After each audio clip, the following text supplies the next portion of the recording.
Jay, ikaw daw yung last second man pag binubunot ni Coach Tim pag last second. Anong reaction mo? Hindi ko natatapat lang pero I'm just there naman to compete and ready lang talaga lagi every time na yung pangalan ko tawagin.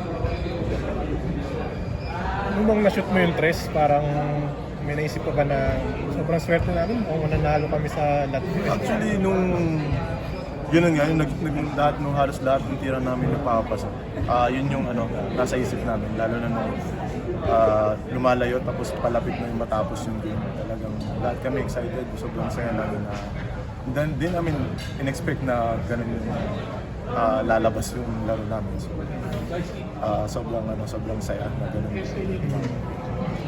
Si Jay, may isa kang play yung OQT yung alley-oop ni Kai. Gano'n ka dali para sa'yo na may ganong malaki? Kung may Kai Soto ka sa team, kahit pangit yung pasa mo, masasalot niya sa sobrang laki ni Kai at nakakatalong siya ng mataas. Yan, sobrang having Kai sa Gilas, sobrang laking bagay. Sobrang laking bagay. Andun si Kai sa Gilas.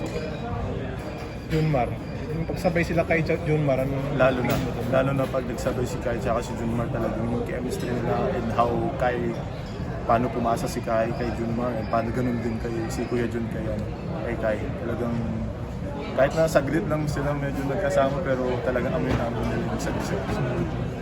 Yung tandem nila sobrang magandang tandem.